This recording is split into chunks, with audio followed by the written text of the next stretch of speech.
반갑습니다. 예, 가까이 있는 분이랑 인사 나눕니다. 반갑습니다. 사랑합니다. 행복하세요. 까꿍. 아, 예. 예, 까꿍입니다. 예, 보살님, 도리도리 까꿍. 예. 서준이 벗으라니까 안 벗더니만 먹으려고 벗네. 입을 내야 되니까. 그지? 쏘고 한번 나와볼래? 네? 스파이더맨 딱 가면 쏘고 한번 나와봐. 네. 자, 인사해야지. 보이나? 안 보이지? 안아야 되지. 자, 저기 안아보자.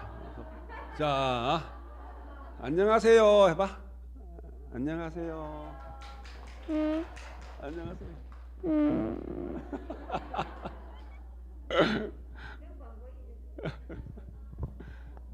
멋있다야. 벗으라니까 안 벗는다 그러더니 먹으려고 벗잖아.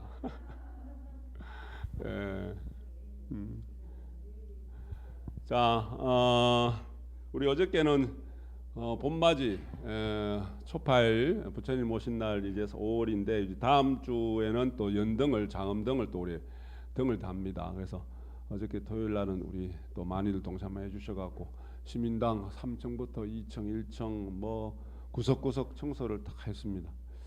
힘드셨죠? 예. 아니, 제 혼자 힘들었나 보다. 아유, 알았던 근육을 쓸래니까 어저께 청소를 우리 다들 동참해 주셔갖고 잘 마쳤습니다.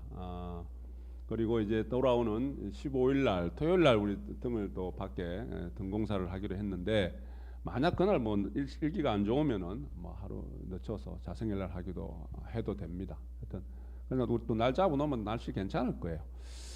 그렇게 지금 봄맞이 또 우리 부처님 오신 날 큰 우리 불교계에서는 우리 불교 집안에서는 가장 1년의 큰 행사 중에 하나죠. 부처님 오신 날 또 맞이해서 청소도 하고 마음의 준비도 또 그렇게 하고 있습니다. 보살님들 한동안 또 이렇게 해서 밑에 우리 법담실에 37존 등을 연잎으로 다 일일이 비벼가지고 다 만들어 놓으셨어요. 그래서 하여튼 그 동참해 주신 보살님들한테 늘 고맙다라는 말씀을 마음속으로 드립니다. 말로 해야 되는데 그죠? 마음속으로 하여튼 제가 말씀을 안 드리더라도 정사님이 고마워한다라는 거 생각을 하셔야 돼. 근데 우리 말로 표현해야 되죠, 그죠? 고맙습니다. 사랑합니다. 자, 우리가 이번 달에 달력 복구가 주변에 옆에 달력 보이면 한번 보세요. 사람의 칭찬보다 부처님의 칭찬받기를 원해야 한다. 사람이 못 다스리는 것은 법계에서 다스린다. 제가 방금 말씀드린 것도 하나의 같은 맥락인데, 근데 우리 사람들은 우리 범부들은 뭐 부처님의 칭찬은 눈에 안 보이고 귀에 들리지도 않고 사람 칭찬 그죠? 내가 잘한 일 있으면 칭찬을 받아야 돼. 당연히 칭찬을 받아야 됩니다. 그죠?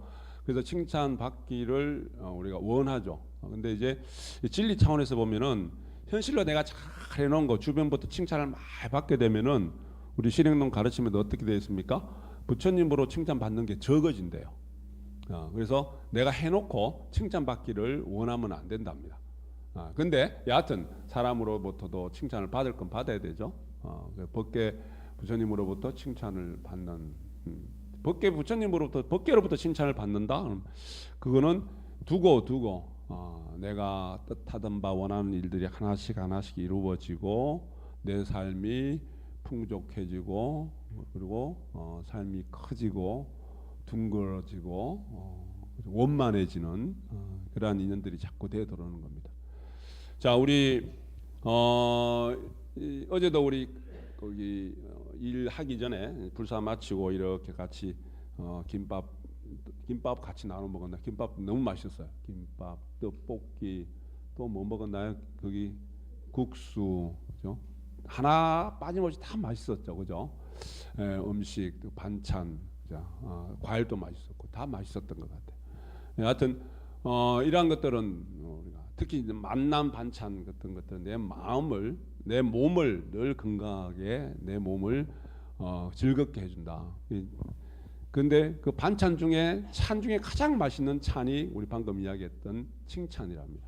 칭찬보다 더 맛난 건 없다. 칭찬은 내 마음을 늘 기름지게 하고 윤택하게 하고 행복하게 한다.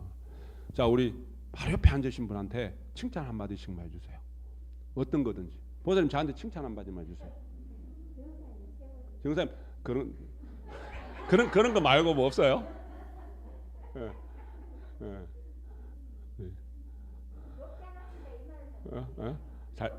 뭐 그건 당연한 거고.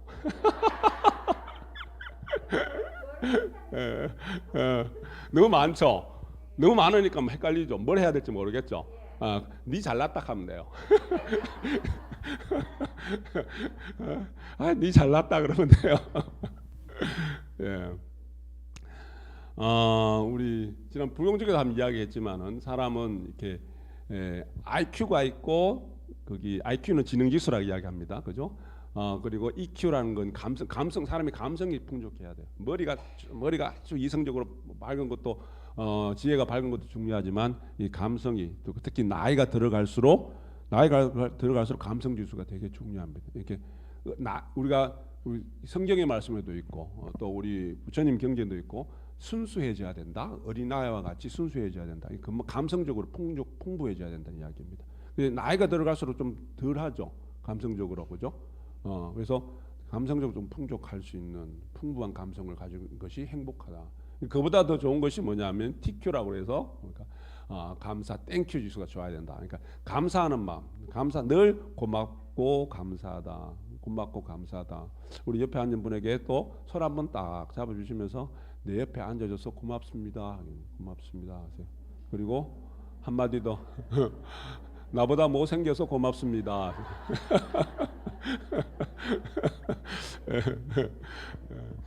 이 늘 고맙고 감사하는 마음이 가득한 사람이 더 행복하답니다.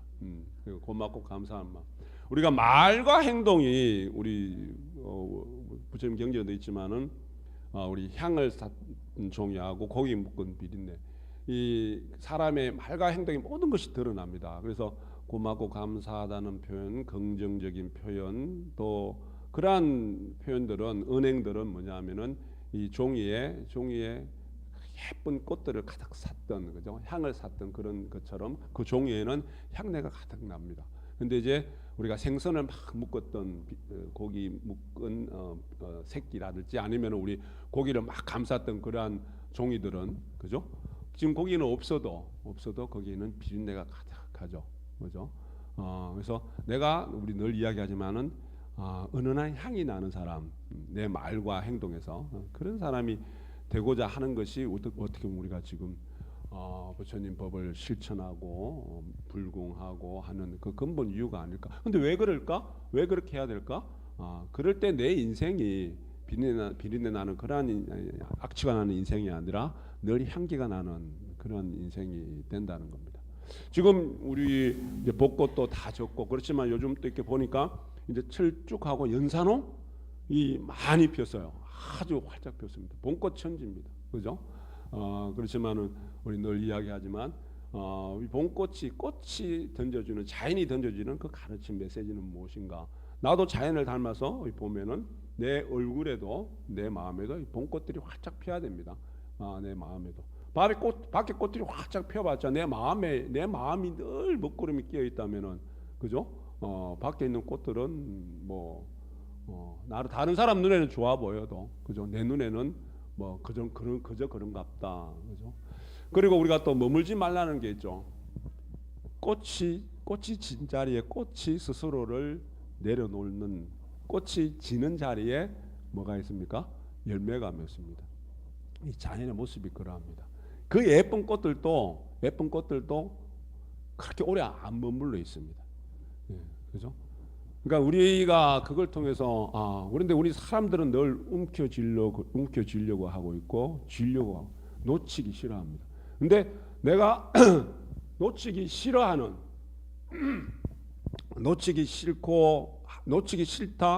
붙들고 있고 싶다. 그게 이제 애착 집착인데 똑같은 의미로 그냥 보기 싫어서 멀리 던져버리고 싶고 가까이 하기 싫어하는 그 마음도 내치는 그 마음도 집착이라고 해서 왜 집착일까요? 내 마음 속에는 보기 싫어하는 마음, 내치고 싶어하는 그 마음을 붙들고 있어서 집착입니다. 좋아라 하는 사람만 가까이 두고자 하는 마음만 집착이 아니라 애착이 아니라 싫어하는 사람을 보고 싶지 않는 그 마음을 내가 갖고 있기 때문에 그 마음을 갖고 있기 때문에 그죠? 그래서 우리 예쁜 꽃들조차 꽃조차도 시절의 인연이 닿으면 자기 자리를 내어놓습니다. 근데 그 내어놓는 자리에 우리가 열매라는 결실을 맺듯이 그죠? 우리의 마음도 좋은 마음이든 좋지 않은 마음이든 머물러서는 안 됩니다. 자꾸 새롭게 변화해가고 변신해 가야 됩니다. 근데 우리는 인간 세상에서 사람들이 살아가는 그 모습은 대체적으로 보면은 나라는 것을 붙들고 있어요. 나라는 것을 붙들고 있기 때문에 내가 내 마음, 이기적인 마음, 우리가 잘 에고가 가득한 그 마음으로 살아가니 그렇게 살아가니 아니 살아가도 별 문제가 없으면 좋은데 그렇게 살아가는 사람들이 보니까 고통스럽게 살아가더라는 이야기예요. 인간 세상에 사람들이 삶의 과정 속에서 겪게 되는 갖가지 괴로움과 고통이 나를 붙들고 살아가니 그렇다. 그 나를 내려놓으라는 이야기입니다. 그죠? 나에 대한 집착. 내가 내 마음만 이렇게 있으면 오늘 우리 이웃 종교에서는 오늘 부활절 예배를 한답니다. 부활절인데 부활의 육신으로서 예수님이 부활한 그 자체를 믿는 분도 있고 안 믿는 분도 있겠지만은 저는 어떻게 보냐면은 부활의 진정한 의미는 우리 불교적으로 해석했을 때 내가 부처님 마음을 내가 우리 시민을 밝힌다 회복하는 겁니다. 나의 본래 그 순수한 그 마음을 우리 어린아이와 같은 순수한 그 착한 마음을 때묻지 않는 마음을 내가 다시 일으켜 세우는 겁니다. 그게 부활이에요. 그리고 우리도 오늘 또 이웃 종교의 부활절을 축하하면서 부활하셔야 돼요. 어떤 마음이 부활해야 돼요? 내가 갖고 있는 하나님의 그 마음, 부처님의 그 마음을 오늘 부활하셔야 돼요. 특히 오늘 이제 4월 월초불공 해양하면서 이웃 종교의 어떤 그런 전통을 축하해주면서 시민을 밝힌다. 내가 지금 오늘 부처님 마음으로 회복한다. 그게 똑같은 의미를 갖고 있어요. 네, 똑같은 의미를 갖고 있습니다. 내가 오늘은 정말 4월 월초불공 해양을 하면서 그게 회복이 될 때 모든 것이 고맙고 감사하고 은혜로운 세상 모든 것이 나라는 존재 자체가 평소 내가 삶의 과정 속에서 미움도 있고 원망도 있고 싫을 때도 있고 그런 모든 것들이 인간 세상에서 없을 수 없습니다. 다 있습니다. 그런데 그것을 내가 어떻게 받아들여서 어떻게 해석해서 어떻게 소화시켜 나가느냐에 따라서 내 삶이 달라지잖아요. 그죠? 우리가 성인이라고 하는 이유는 부처님의 가르침을 통해서 내가 부처님을 닮아가는 거다. 그죠? 닮아가는 거다.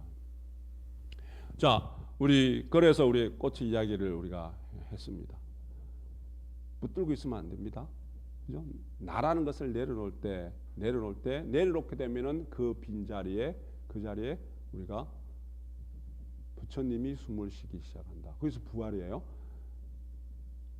진둘려서 나라는 어떤 그러한 생각 때문에 나라는 생각을 갖고 그리고 내가 잘났다는 그러한 상을 갖고 그러한 생각에 진둘려서 숨도 제대로 못 쉬고 있던 순수한 나의 순수한 그 본성이 숨을 쉬기 시작하는 그죠?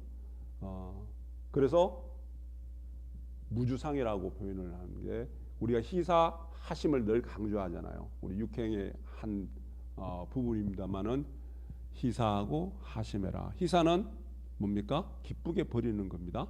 기쁘게 물질적으로 보시하는 것도 희사지만은 내가 갖고 있는 이 상이라는 아상, 인상, 중생상, 수자상, 내가 잘났다는 생각, 남을 업신여기는 생각, 이기적인 생각, 시시비비 분별을 해서 늘 투쟁을 하고 늘 질투, 시기를 하는 그 마음들을 내가 내려놓는 그 버리는 것 갖고 있어봤자 좋은 게 하나도 없는데 내가 그거 버리면은 내 자존심 하나 버리면 내가 죽을 것 같은 고통이 있을 것 같아서 자존심을 쉽게 못 버리는데 그거 버리면 내가 다시 본래의 내가 숨을 쉴 수 있는데 내가 그 자존심 하나 못 버려서 어떨 때는 그 자존심 때문에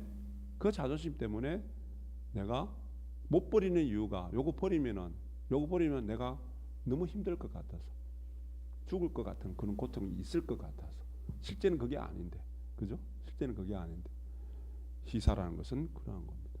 우리 가장 큰 희사가 뭐라 그랬어요? 100만 원, 1000만 원 희사하는 것이 아니라 뭐라 그랬어요? 내가 상대의 마음을 편안하게 해주는 것, 상대를 활짝 웃게 해주는 것, 기쁘게 해주는 것, 내 모습으로서 그게 가장 큰 희사라고 그랬습니다. 하심은 뭡니까? 나를 한없이 낮추는 겁니다. 상대를 존중하고 상대를 존경하고 나를 낮추는 마음.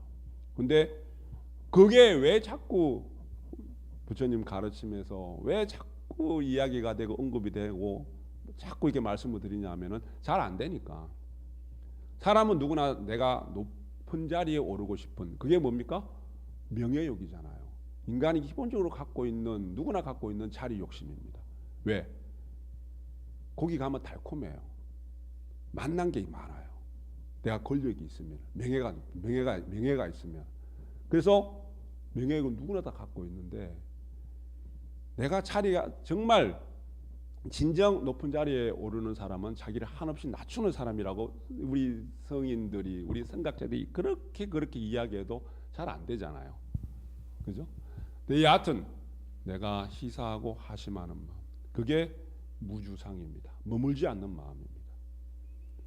내가 잘났다는 생각, 날 버리지 못한 내가 나를 스스로 높이는 그 자존심, 자만심 그러한 것들 때문에 머물고 있기 때문에 자 머물지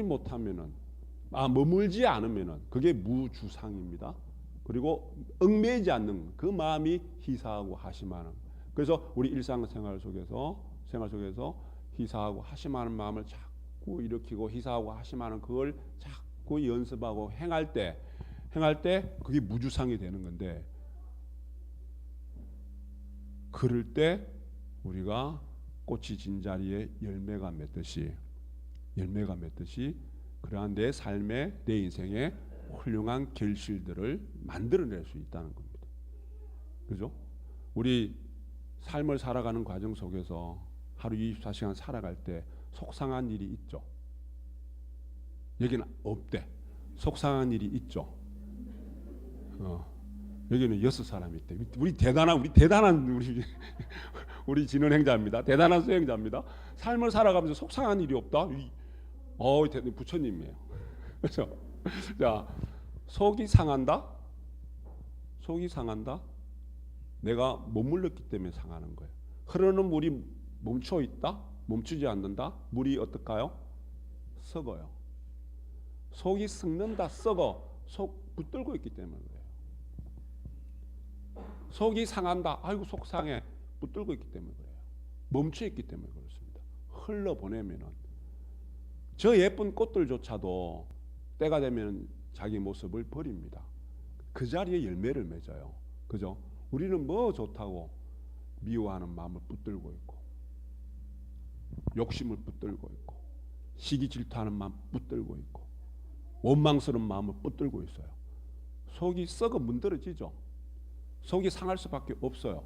자, 속상하다? 아, 집착이구나. 속이 불편하다? 소화시켜야 될 거 아니에요. 그죠? 흘려보내고 내려보내야 되잖아요. 불편하다? 꽉 막혀있다? 소화제를 먹어서라도 흘려보내야 된다 그랬잖아요. 그죠? 갖고 있으면 안 돼요. 우리 돌뿌리에 걸려서 넘어진다? 한눈 팔아서 그렇다 그러잖아요. 그죠? 돌뿌리에 가서 한눈 팔면 돌뿌리에서 넘어지잖아요. 그죠? 그게 집착이라고 그랬어요. 내가 길을 가다가 돌뿌리에서 넘어졌다? 아, 한눈 팔았구나. 다시 우리 마음 공부 차원에서 집착을 또 했구나. 딴 생각에 집착했다면 한눈을 팔게 돼요. 시야가 좁아지게 됩니다. 우리 내 마음을 크고 넓게 광대원만하게 둥글고 크고 꽉 차게 가득 찬 마음을 가지라 그랬잖아요. 그죠? 광대원만하게 넓고 크고 둥글고 가득 찬 마음을 은혜경에 나오는 말씀처럼. 그거는 어떤 마음이냐면은 좁은 소견에서 작고 작은 마음에서 큰 마음으로 바꿔내는 것. 다시 이야기해서 나만의 생각에서 사의 생각에서 공의 마음으로 나보다는 우리 가족 가정을 위하고 나보다는 우리 직장과 사회를 위하는 그 마음. 그 마음이 넓고 큰 마음이고 그게 공의 마음입니다. 한눈 파는 일이 없어지고 길을 가다 부딪혀 넘어지는 일이 없어지고 그리고 내가 오히려 속상한 일이 생길 때 좁고 작은 마음으로 불편한 일이 생길 때 크게 생각하셔야 돼요. 크고 넓게 생각해야 돼. 짧게 보지 말고 길게 보셔야 돼. 그러면은 흘러가게 됩니다. 거기서 집착하지 않는 마음, 무주상의 마음, 그게 희사와 하심이 생활화될 때, 희사와 하심이 생활화될 때 내 삶이 편안해지고 내 삶이 편안해진 만큼 내 삶은 풍족해지고 그리고 그 자리에 꽃과 열매가 풍성해집니다. 그런 우리 삶을 그런 인연들을 우리가 보살님 각자님 만드셔야 됩니다. 지론 봉독합니다.